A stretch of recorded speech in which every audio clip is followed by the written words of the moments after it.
Hoje nós temos uma missão diferente, tá? Hoje nós estaremos trazendo, na verdade, um estudo relevante. Por quê? Porque eu, como pastor da missão evangélica do Projeto Semear, tenho o dever de orientar os crentes do Projeto Semear. Eu sei que nós estamos vivendo momentos de muito conflito religioso, tá? Eu quero que você entenda que tudo que será abordado aqui, tá? Nada será para confrontar outras denominações. O objetivo de nós estarmos aqui hoje, abordando o que nós vamos estar abordando, nós passaremos aqui uma série de vídeos, tá? Porque eu não quero falar sem poder provar o que está acontecendo. Não é para confrontar outras denominações. É para mostrar o quanto as pessoas, hoje os líderes, hoje estão ensinando mentiras e heresias dentro da igreja. E eu, como pastor, preciso orientar os membros do Projeto Semear sobre essas heresias. Sabe por quê, queridos? Porque às vezes acontece aqui no Projeto Semear de pessoas sair daqui do Projeto Semear para ir para outra igreja e voltar cheio de ideias confusas na cabeça. E me dá dor de cabeça. Por quê? Porque as pessoas vêm com um monte de ideias mentirosas. E aí, para desfazer essa ideia mentirosa, não dá um trabalho. Vocês sabiam disso que dá trabalho? Porque é bem facinho uma mentira entrar no coração das pessoas e essas pessoas ficarem falando essa mentira o tempo todo, tá?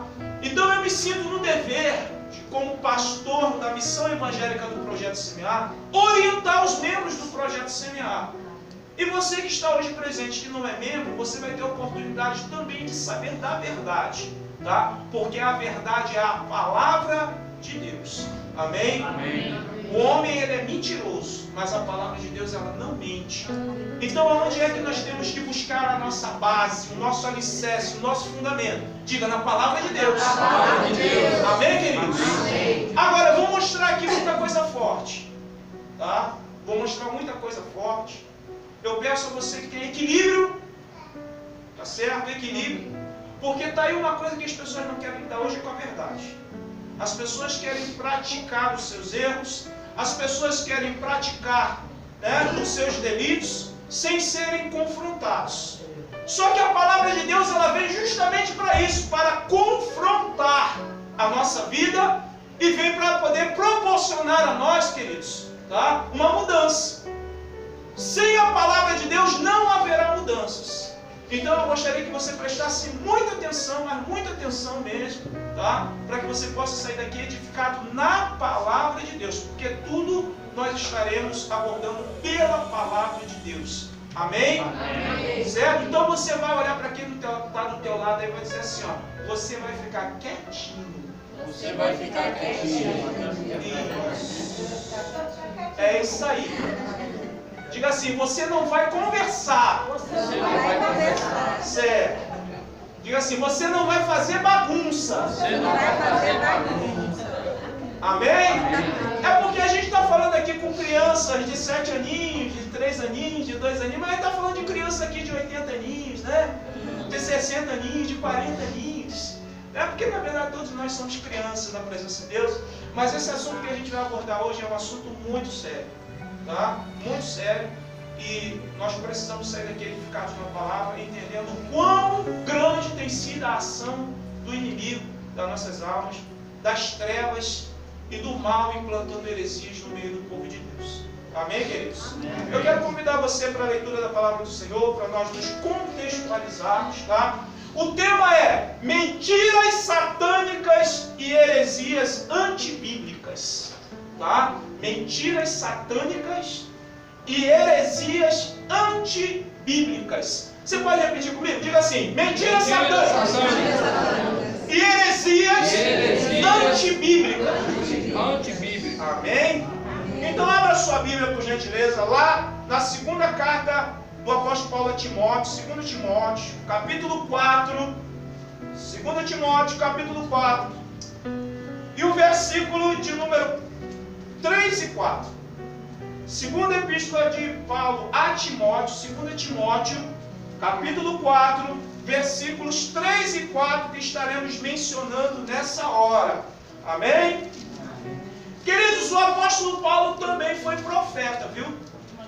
Porque o apóstolo Paulo, ao escrever a Timóteo, também profetizou de um tempo que não era o dele, um tempo que viria, e eu quero te dizer que já chegou esse tempo, tá? E ele fala a respeito desse tempo que estaria para chegar, que não é outro senão o nosso tempo, tá? Então, 2 Timóteo, capítulo 4, versículo 13 e 4, diz assim, o apóstolo Paulo diz assim ao jovem pastor Timóteo, ele diz, Timóteo, haverá tempo em que não suportarão a sã doutrina.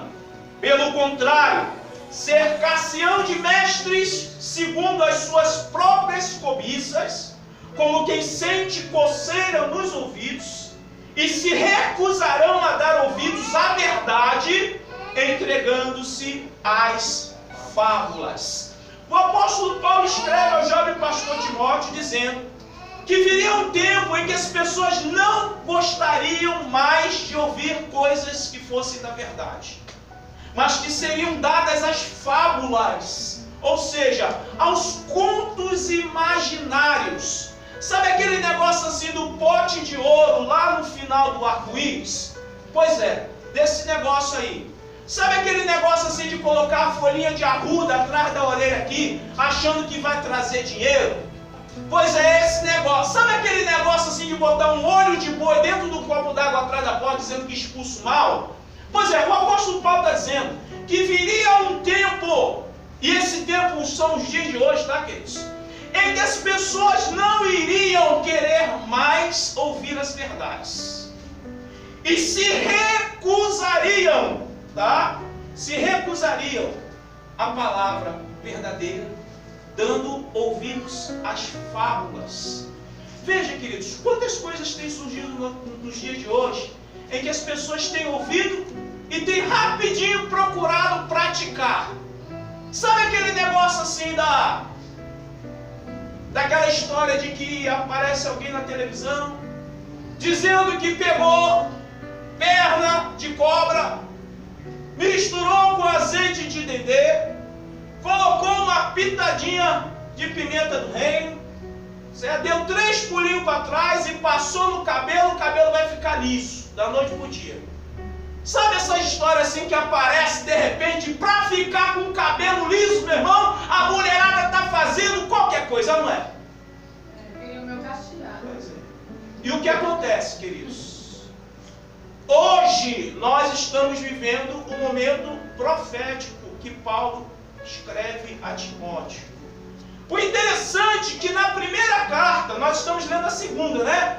Na primeira carta do apóstolo Paulo a Timóteo, lá na primeira epístola a Timóteo, capítulo 4, e o versículo 1 e 2, ele diz assim, ó. Ora, o Espírito que está falando aqui, o Espírito de Deus, diz assim, o Espírito afirma expressamente que nos últimos tempos alguns apostatarão da fé por obedecerem a espíritos enganadores e a ensinos de demônios.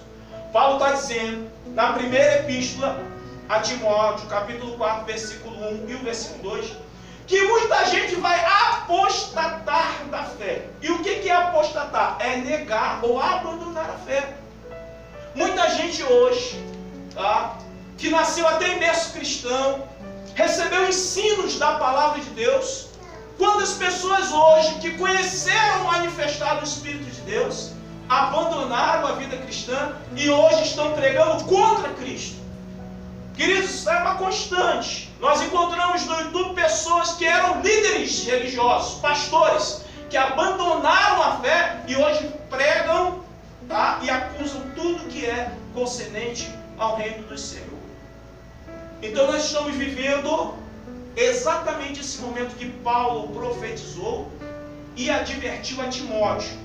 No versículo 2 ele diz que tudo isso vai acontecer pela hipocrisia dos que falam mentiras e que têm cauterizado a própria consciência. Paulo está falando que essa gente que vai apostatar da fé, sabe o que aconteceu com elas? Cauterizou a própria consciência. Você sabe o que é cauterizar? Cauterizar é queimar por cautério? Cautério é tudo que inflama. O fogo, um ferro em brasa, tá? Uma eletricidade galvânica. Tudo aquilo que inflama é um cautério. Espera aí. Se Paulo está dizendo que essa gente que apostatou da fé cauterizou a consciência, então vamos analisar. O cérebro é composto de 77% de água.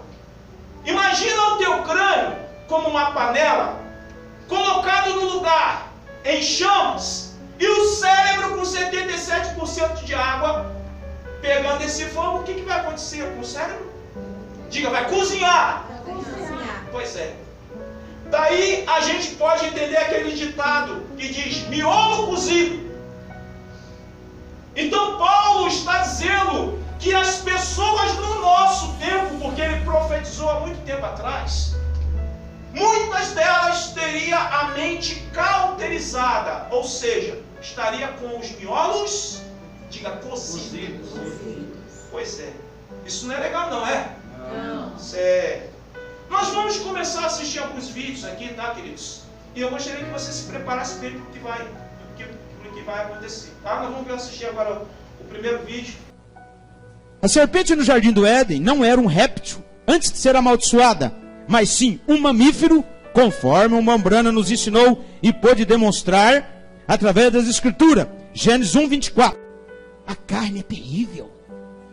Mas o que aconteceu? Adão e Eva tinha que viver pela palavra. O que o diabo fez? Catou Eva, trouxe por detrás da palavra e deu para ela sexo. Ensinou, você quer um filho? Vou te dar um filho. Você está esperando um filho do seu marido? É? Que ele vai falar, haja, e você vai ficar grávida, sem dor, sem contrações, sem enjoo, sem nada. Não, eu te dou um filho. Você quer um filho? Vem cá. Tomou do fruto do ato. Que a Bíblia, meu irmão, não vai explicar tudo. Tomou do fruto. Quer dizer, Satanás tocou no corpo dela, acionou as glândulas sexuais de Eva, rasgou o véu da inocência. Ela descobriu o pecado. E esse animal, ele tinha 3 metros de altura. Por isso que a semente dele, lá na frente deu um gigante. Ele era grande, ele era um gigante. Eva batia na barriga dele. Ele estrupou Eva. E quando Eva chega na presença de Adão, que Adão vê ela, sua esposa, antes do casamento, antes de viver maritalmente. Eu vou entrar aqui para vocês entenderem. Ela já era uma mulher violada. Em outra linguagem, desvirginada. Adão, para ela não morrer, para Deus não queimá-la, o que Adão fez? Comeu com ela. Sabe o que é comer com ela? Fazer sexo. Fez sexo com ela. Colocou a semente dele nela, para Deus não matá-la. Por isso que tinha que derramar sangue. E o que Adão fez? Adão era um pequeno Deus. Ele tinha o 6º sentido. Adão, pelos olhos da fé, ele viu o Cainzinho lá dentro. Ele viu a sementinha do bicho, para falar bem claro, lá no útero da Eva já, ó. Adão falou, é briga, é guerra, é batalha. Então, vem cá, Eva. Pegou a Eva e colocou a semente dele nela. Nós não precisamos ser muito inteligentes, nós não precisamos ter faculdade para entender que uma história dessa é mentirosa. Para nós que estamos mais constantemente na igreja. Tá? Lá no livro de Gênesis conta a história, tudinho direitinho como aconteceu. O problema todo está o seguinte. Aí talvez você diga, mas a gente sabe que isso é mentira. Mas e os ouvintes dele? Que não conhecem Bíblia, que não leem. Vocês estão entendendo o problema, queridos? O que o apóstolo Paulo está dizendo é que viria um tempo que as pessoas não iriam querer a verdade e iriam aceitar qualquer coisa que estão impondo, as ideias que estão impondo. E aí o que acontece? Aonde afeta o projeto Semear? É que uma pessoa dessa daí, quando fica insatisfeita, vem para o projeto semear. Aí você dá para entender a dor de cabeça, que dá para tirar todas essas ideias da cabeça da pessoa e provar que a Bíblia não diz nada disso. A Bíblia fala coisa completamente diferente. Quem está entendendo a dor de cabeça que é? Isso é sério ou não é, irmão? As pessoas, elas, na maioria dos casos, não leem Bíblia. E elas se deixam levar por aquilo que está sendo dito. Não é? Não tem aquela história do telefone sem fio? É bem assim. Uma pessoa fala para outra, que fala para outra, que fala para outra, que fala para outra, irmão. E a ideia no final está completamente diferente do original. Então há uma preocupação da nossa parte de mostrar o quão grande está a ação do mal para ensinar coisas heréticas, mentirosas, tá? Para perverter o coração das pessoas, queridos.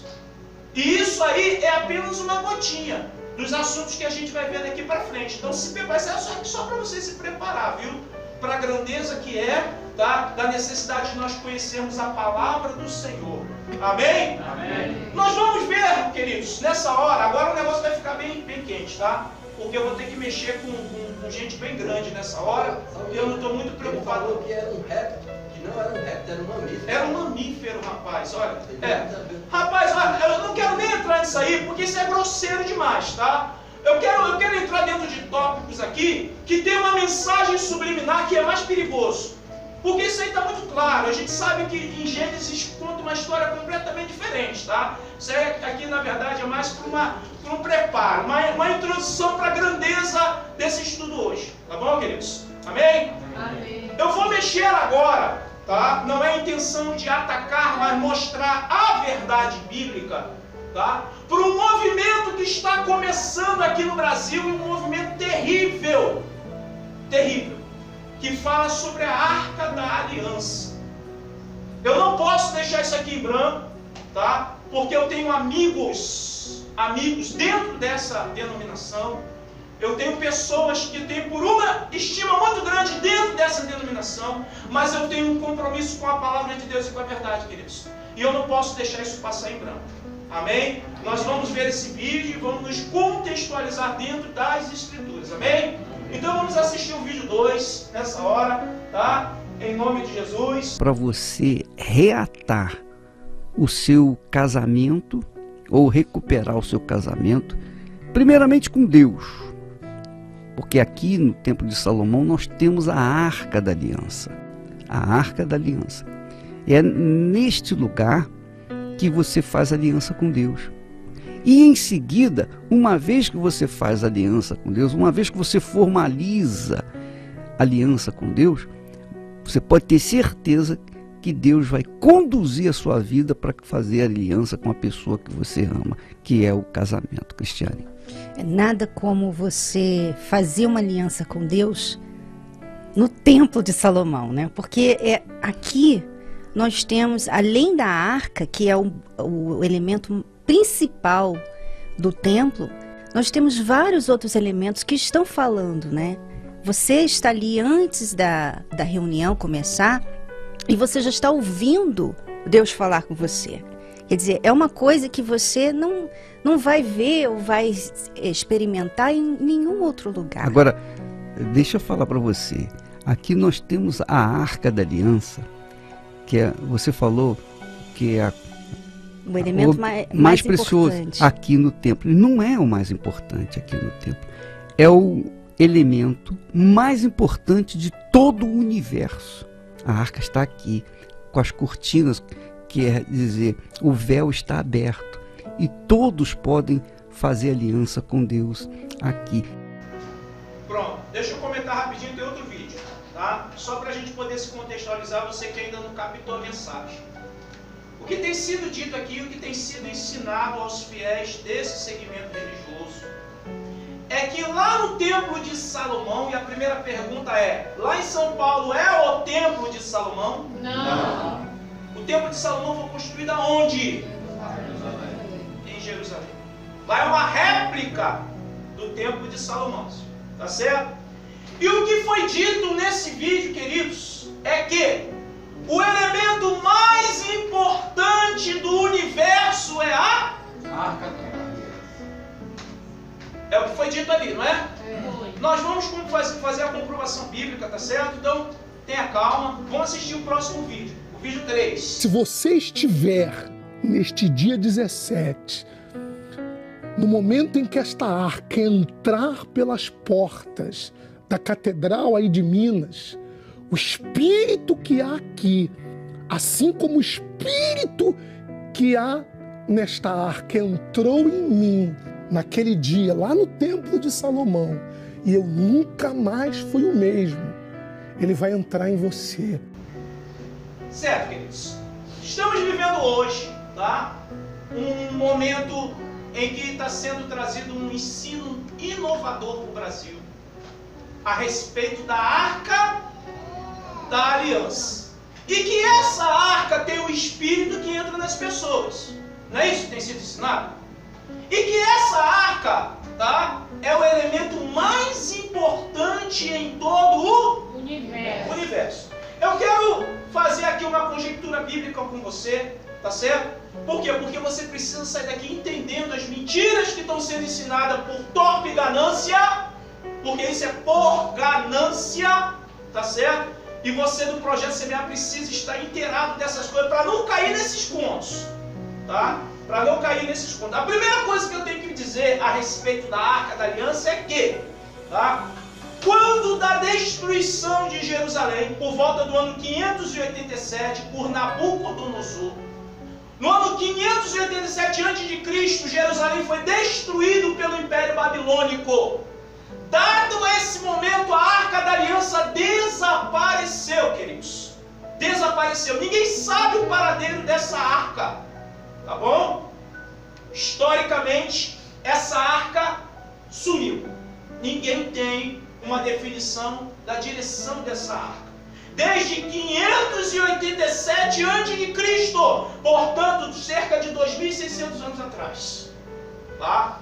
E o que acontece, queridos? A pergunta é, essa arca é uma arca falsa ou é a arca original? Falsa. Vocês deram a resposta, mas eu preciso provar isso para vocês, tá? Essa arca é falsa ou original, e nós vamos ver isso biblicamente, tá bom? Por quê? Porque nós só poderíamos acreditar nessa arca se essa arca for Verdadeira. Amém? Amém. Certo. Vamos lá. Em Hebreus, capítulo 9, o versículo 4, na parte B.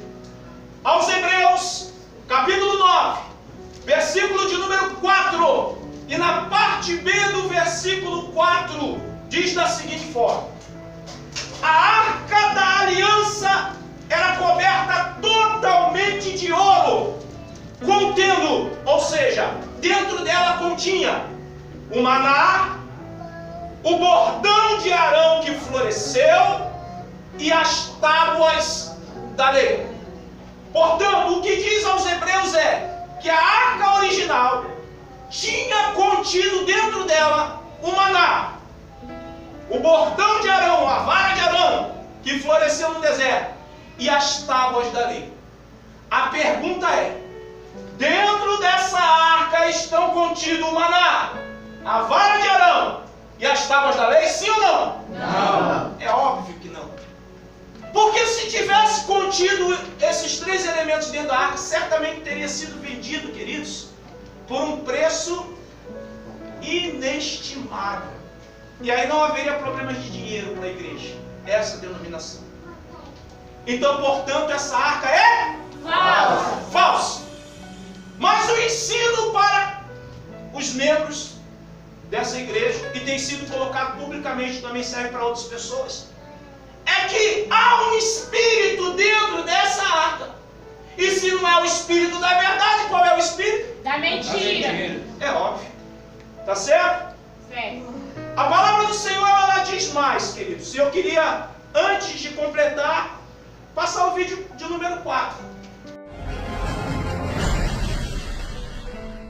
O que você tem que fazer? Primeiro, você já tem que colocar em cabeça que sexta-feira, 9 da noite, você tem que estar em tratamento de luz.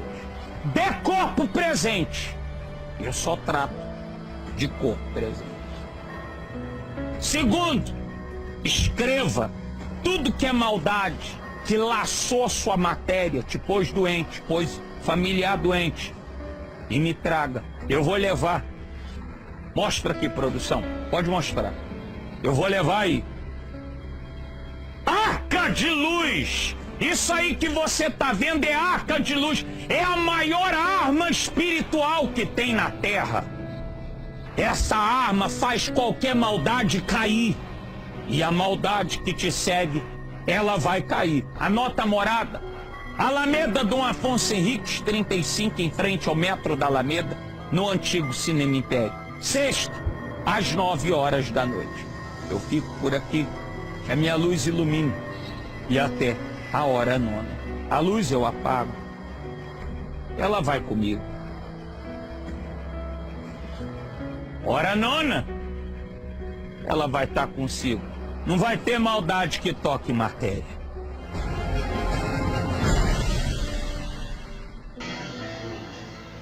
Pronto. Não sei se você está entendendo a dimensão do negócio. É de uma enganação mentirosa que não tem mais tamanho, querido. E o sujeito acaba de dizer para mim, eu apago a luz vai comigo. Ele é o monopolizador da luz, que Jesus disse, vós sois a luz do mundo. Peraí, ele tomou para si, roubou minha e tua, e diz agora que está no poder dele. E ele diz, na hora tal, a luz estará consigo. Quer dizer que ele é que determina isso. Queridos, eu não sei o que está se passando dentro do teu coração, mas dentro do meu está uma revolta muito grande. Muito grande, sabe por quê? Porque nós temos parentes sendo enganados. Eu tenho parentes sendo enganados. Nós temos amigos, vizinhos sendo enganados, queridos. E eu quero provar a enganação pela palavra do Senhor, amém? Porque se eu não estiver respaldado na palavra do Senhor, nada disso faz sentido. Amém, queridos? Amém. Então eu quero convidar você a abrir a tua Bíblia lá no profeta Jeremias. Profeta Jeremias, capítulo 3, e o versículo de número 16. Profeta Jeremias, capítulo 3, e o versículo de número 16. Deixa eu explicar para você. Lembra que eu falei que a arca desapareceu no período da conquista babilônica? Sim. O profeta Jeremias vivenciou o período pré-cativeiro, ou seja, antes da destruição, e viu a destruição. Deus usa o profeta Jeremias para falar a respeito da arca, tá certo? E agora em Jeremias capítulo 3, versículo 16, Deus usa Jeremias para dizer o seguinte. Diz assim a palavra do Senhor. Sucederá que, quando vos multiplicardes e vos tornardes fecundos na terra, então diz o Senhor. Quem diz? Senhor. Nunca mais se exclamará a arca da aliança do Senhor. Deus está dizendo, ó, depois do desaparecimento da arca, Deus está dizendo, ó, nunca mais se exclamará. Oh, a arca do Senhor, porque a arca desapareceu. Quem está entendendo? Pasmem com o que o Deus diz agora. Ele diz assim, ela não lhe virá à mente. Então Deus está dizendo para a gente não se lembrar? Não se lembrarão dela, nem dela sentirão falta. Olha o que diz no final do versículo, queridos. E não se fará outra. Portanto, essa arca é falsa. Quem está entendendo? Amém. Isso é palavra de Deus. Certo? Quem é o maior poder em todo o universo? Diga, Jesus Cristo! Jesus Cristo! Quem está entendendo, queridos? Glória a Deus. A intenção de Satanás é roubar a autoridade de Jesus. A intenção de Satanás é desfazer do poder de Jesus. A intenção de Satanás é tirar o brilho da luz de Jesus que nos ilumina e faz de nós, tá, um novo ser, uma nova criatura. Quem está entendendo o que Satanás está promovendo, queridos? Portanto, todas as vezes que você vê, assistir um vídeo pela TV, assistir um documentário sobre essa arca, repreenda, porque é ensino satânico. Porque Deus diz para não se lembrar mais desse tempo. Diga assim, é o tempo de Cristo. Diga, é o tempo da graça. É o tempo da graça. Quem está entendendo, queridos? Amém. Como essa mensagem é uma mensagem enganadora e destruidora. Para provar que a mensagem é para desfazer a autoridade de Cristo, tá? Eu quero provar para você que o tempo é de Cristo hoje. Romanos capítulo 10, versículo 4. Aos Romanos capítulo 10 e o versículo de número 4, o apóstolo Paulo diz assim: o fim da lei é Cristo. Aleluia. O fim da lei é Cristo. Quando a arca desapareceu, quando acabou-se o ministério sacerdotal pela destruição do império, diga, veio Jesus. Entende, queridos? E por Jesus nós fomos restaurados. Eu não, como pastor, eu não posso aceitar esse tipo de ensino se desfazendo do meu Cristo. O que me tirou do império das trevas e me trouxe para a sua luz, o que resgatou a minha vida, eu não vou aceitar nada contra o meu Cristo, porque eu sou pastor.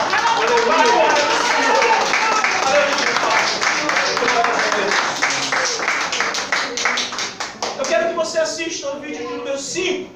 Esse vídeo de número 5 vai falar mais sobre desfazer de Jesus, tá?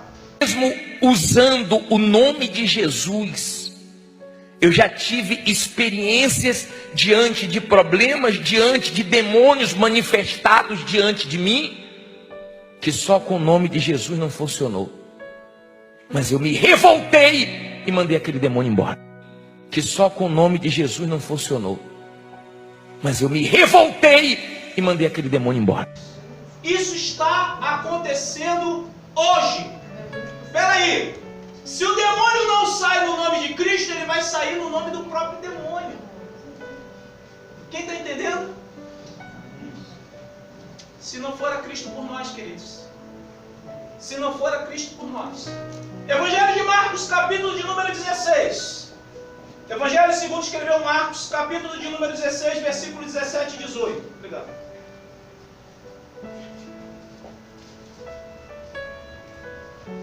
Evangelho segundo escreveu Marcos, capítulo 16, versículo 17 e 18, que diz assim: estes sinais, quem está falando é Jesus, tá, queridos?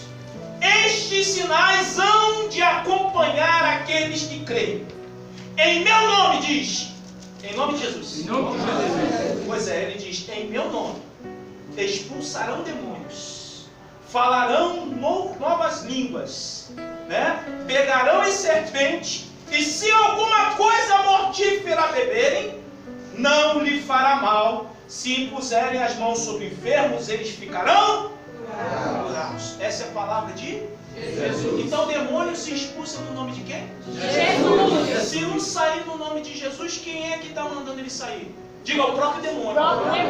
Quem está entendendo? Amém. Ou é pela autorização de um ou pela autorização de outro. Se expulsou no nome de Jesus e o demônio não obedeceu, tem que expulsar no nome de quem? Do próprio demônio, queridos. Vocês estão entendendo a desvalorização do nome de Cristo? Isso é, olha, isso aí é bem pequenininho porque você vai ver agora. Vamos ver aqui o vídeo 6.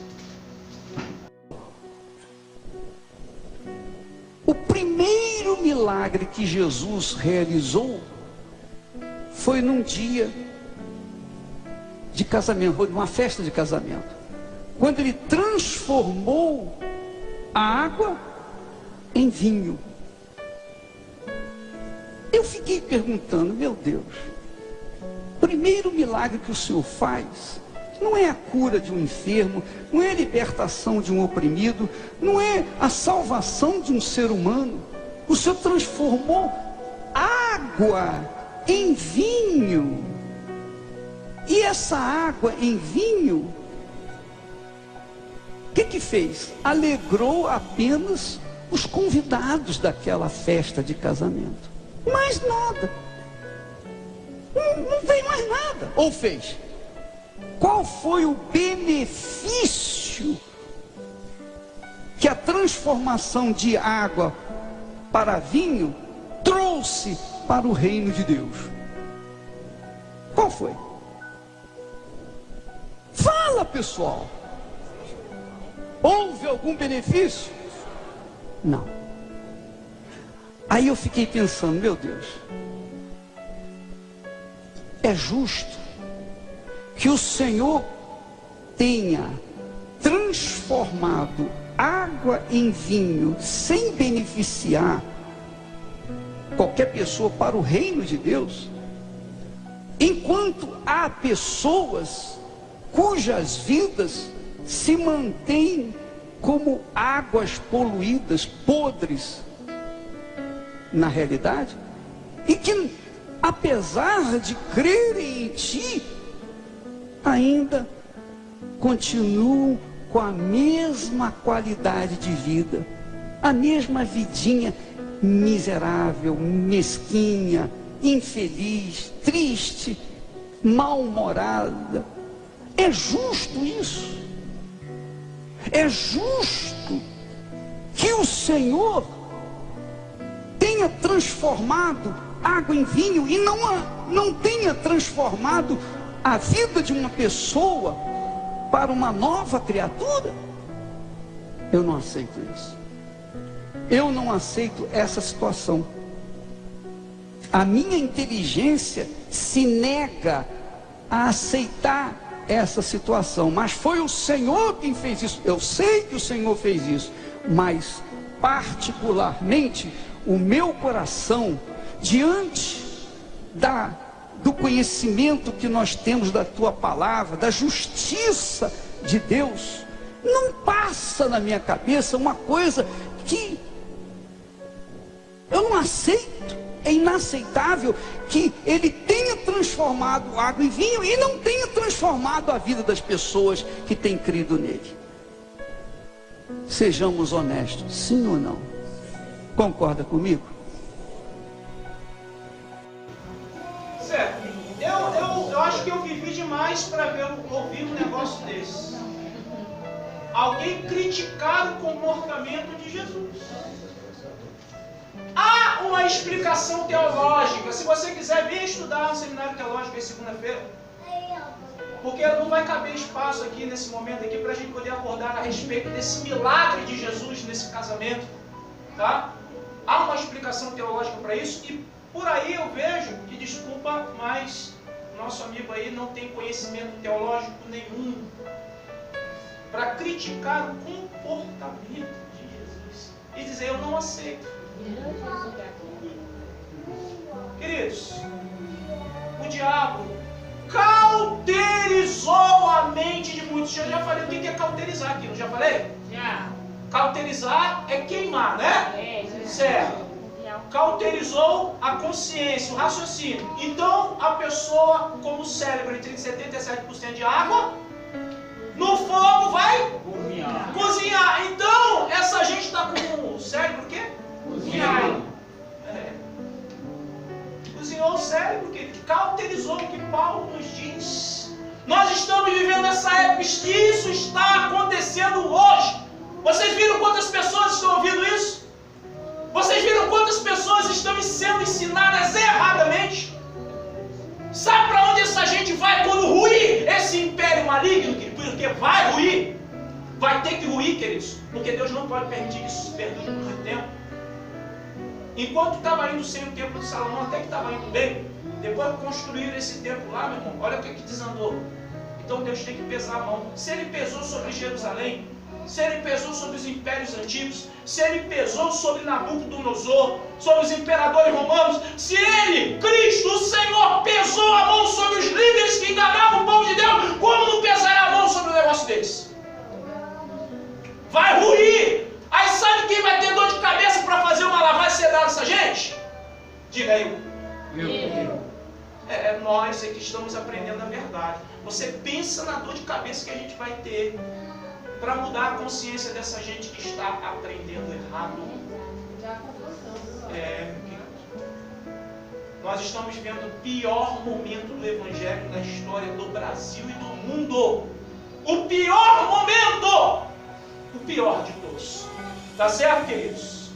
Eu quero mudar um pouquinho de tópico, tá? Para a gente ir para um negócio mais profundo. Posso ir? Você está preparado? Sim. Então dá uma respirada funda aí.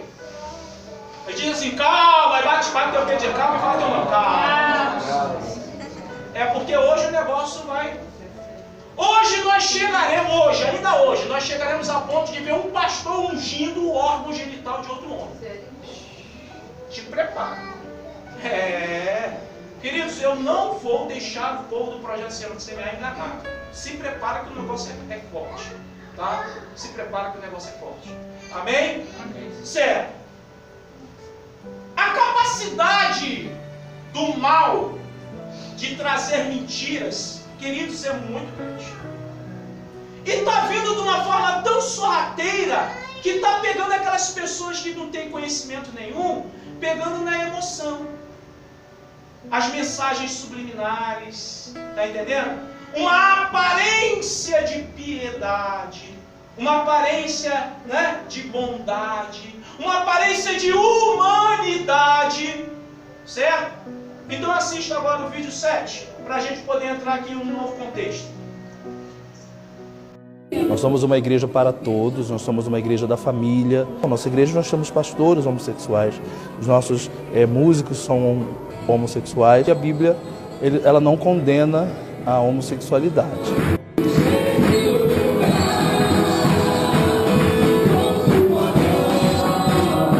Por que eu sou desse jeito? Por que eu tenho essa atração por homem? Por que eu não gosto? Eu já tentei, eu já fiquei noivo, eu já fiz de tudo, eu já fiz todos os propósitos, eu já fiz tanta corrente, eu já fiz tanto jejum, eu já fiz tanta oração e eu me sentia frustrado e achava que Deus não me amava. Eu fui pastor de uma outra igreja, fui pastor da Igreja Universal do Reino de Deus durante 4 anos. Era muito difícil porque cada culto que eu ia, eu dizia, não, hoje eu me liberto disso, hoje eu me liberto. E fiquei noivo durante 4 anos para me libertar da questão da homossexualidade. Tentei de tudo, cheguei a me tornar pastor e mesmo de cima do púlpito era difícil falar contra a homossexualidade sendo homossexual. E daí eu resolvi sair, né, deixar, fiquei um tempo afastado. Foi quando eu conheci a Igreja Cristã Contemporânea e pude descobrir que Deus me amava do jeito que eu sou, que Deus me ama do jeito que eu sou, independente da minha orientação sexual. Quem gosta de ser abençoado, diga amém. Amém. Quem quer ter uma família abençoada, diga amém. Amém. Quem quer ter um casamento abençoado, diga amém. As igrejas, elas dizem que incluem, né? O homossexual aqui é bem-vindo. Mas, na verdade, você é bem-vindo para ficar sentado na cadeira ouvindo eles dizerem que você vai para o inferno, eles falarem que você vai para o inferno. É forte, né? Mas é a verdade. Ou é a mentira?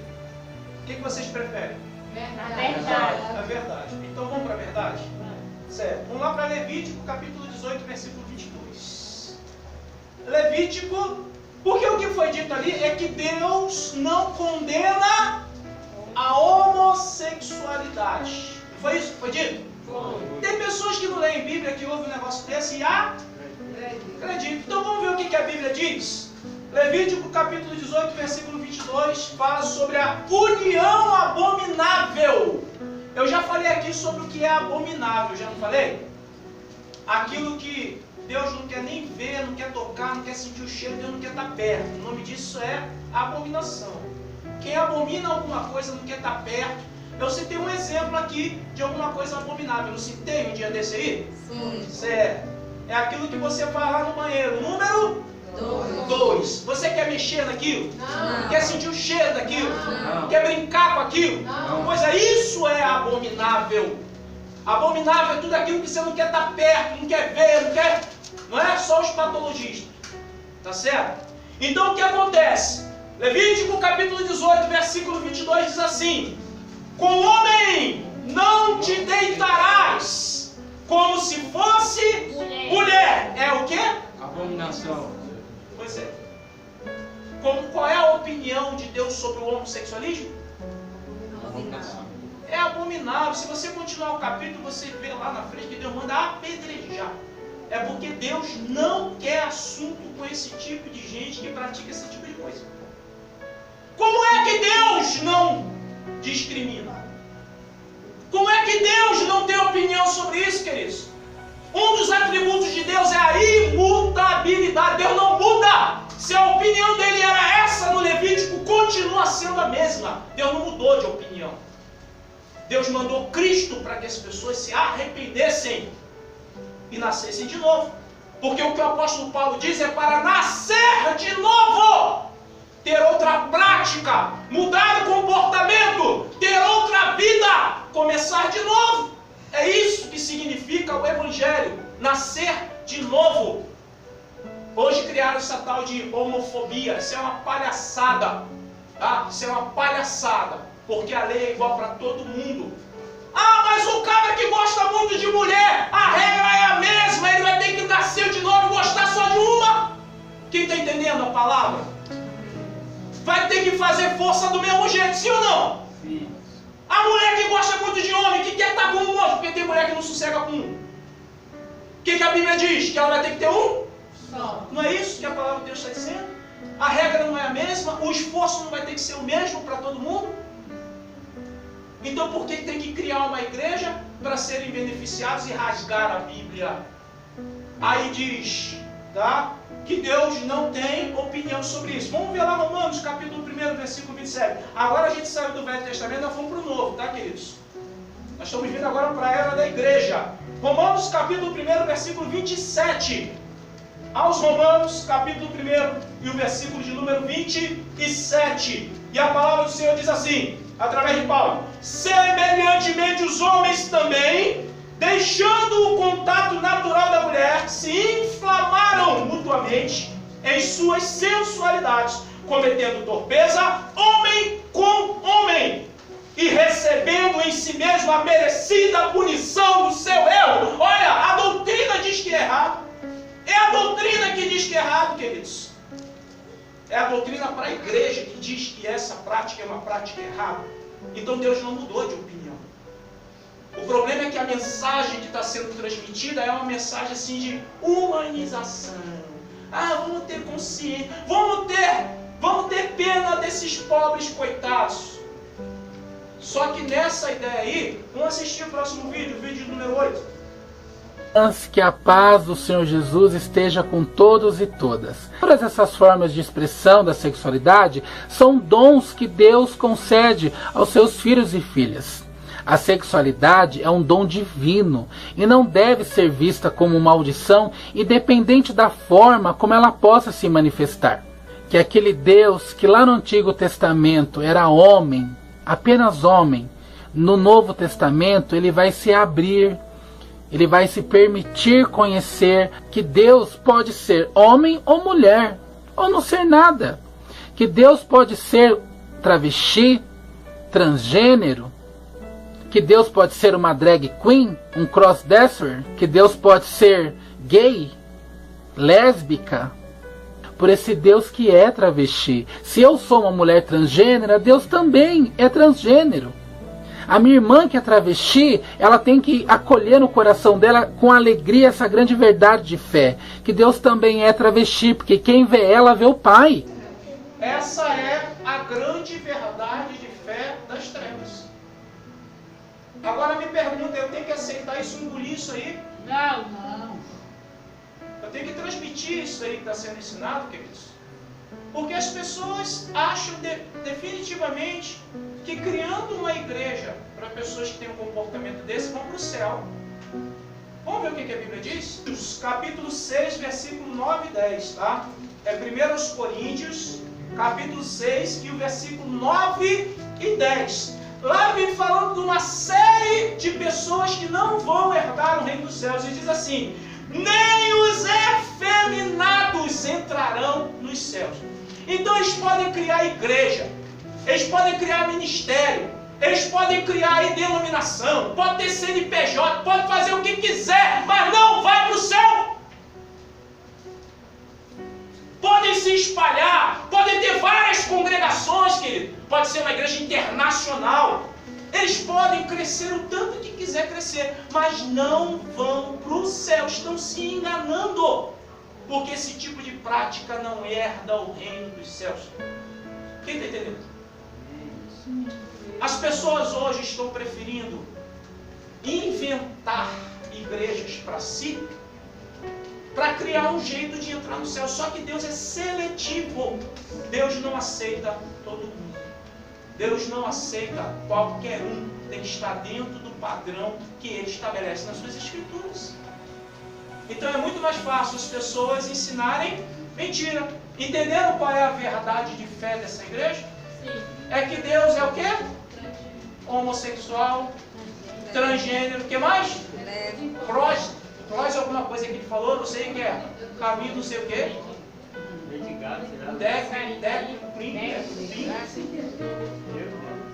Deus é lésbica.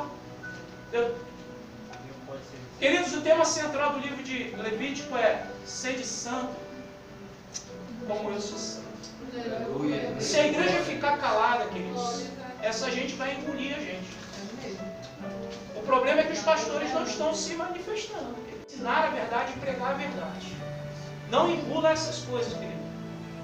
Amém, igreja? Amém. Não aceite essas coisas, porque não é de Deus. Amém? Amém. Glórias a Deus. Existem agora, nós vamos mudar agora um pouquinho de tópico, vamos falar sobre algumas heresias desumanas. Algumas heresias desumanas, tá? Que depreciam o ser humano, que transformam o ser humano como um lixo, como qualquer coisa, tá? Vamos ver o vídeo 9, começar uma série de vídeos aqui de depreciação do ser humano, tá? Vamos ver o 9.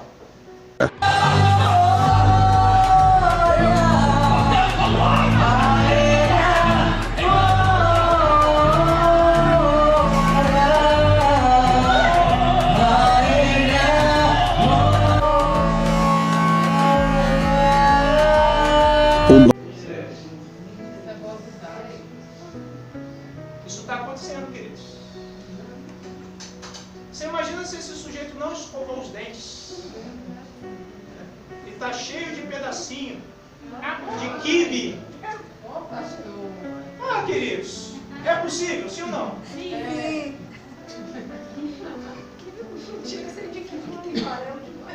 Imagina, comeu uma farofa de ovo bacana. Antes do culto estava com fome, o dia foi corrido. Queridos, precisa perguntar para a Bíblia se isso é certo ou se é errado? Nós somos seres humanos, queridos, adultos. Você viu quantas pessoas estavam ali? É a primeira vez que ele faz isso? Tem gente que está acostumado lá, né? Queridos, nós estamos vivendo a pior época da história da igreja. A pior época da história da igreja. Vocês acham isso muito? Vamos ver o vídeo 10. So,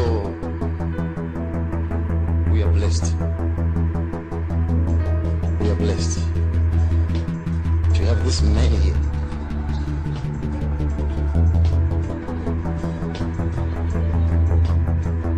And this woman here.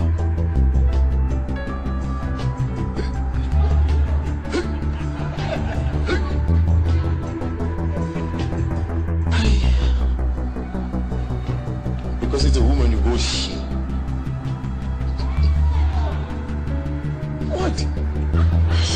Huh? I feel like it's happening to me. Huh? Look.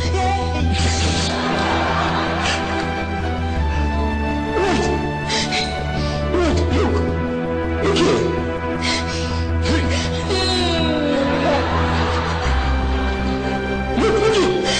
here. What?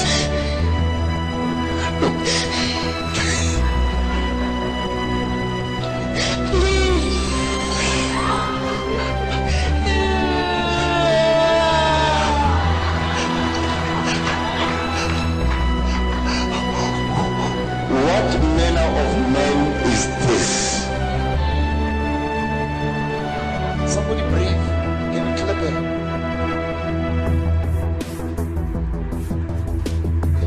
Clap. Clap it. Clap again. Is anybody sitting under the tree? Sleeping? Anybody sleeping under the trees? Sleep. Can somebody Somebody just walk and step on his stomach.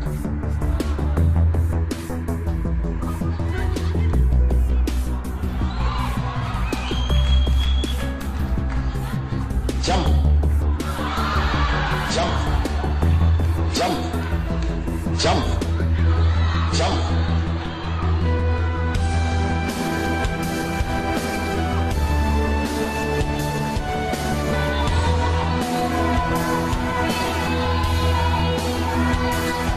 Experience heaven. Jesus is here. Angels are here.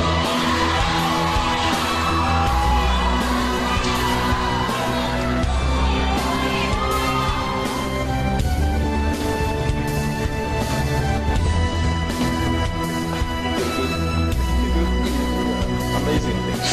I can't believe you.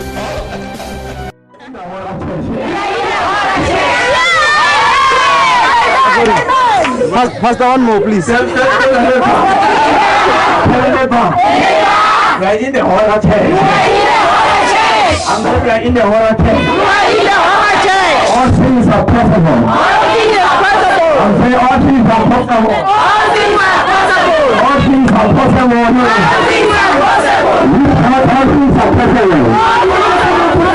Tell your neighbor. Christ is here. Christ is here. Hey, wake up. Do you feel the pain?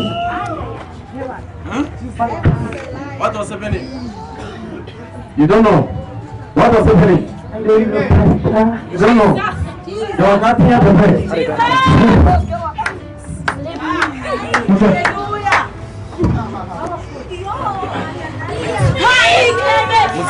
What are amazing the story?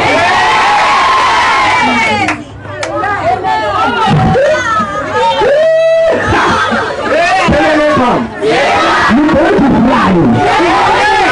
You're going to fly. People are going to sing for you.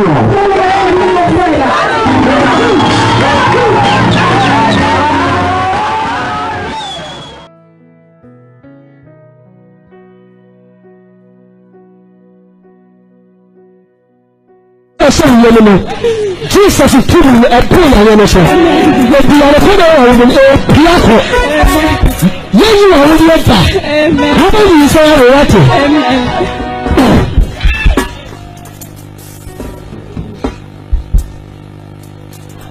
Jesus.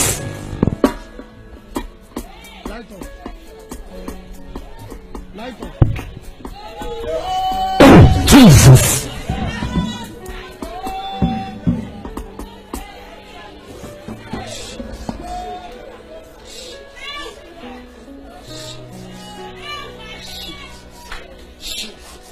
Jesus. Jesus.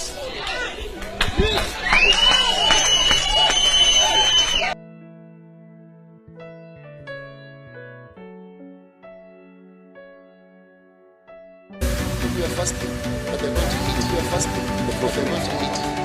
The fulfillment. Wake up! Wake up! Stand up! Stand up! Stand up! Okay, I see food outside. Okay, I see food outside. Look at that. Look at that food. Look at that. Look at that food. Be quiet! Be quiet! Be quiet! Be quiet. Okay, go and eat. Go and eat. Okay, go and eat. Go eat outside. Go eat outside. Quickly. Go quickly.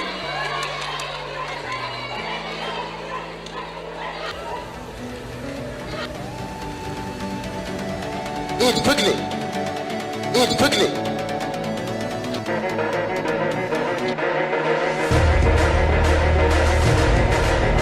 Sermons. And the fact that they eat grass, and the fact that they eat grass, nice. is not an issue. It's like macaroni, it's pasta. Like macaroni pasta. It's very nice. Do what?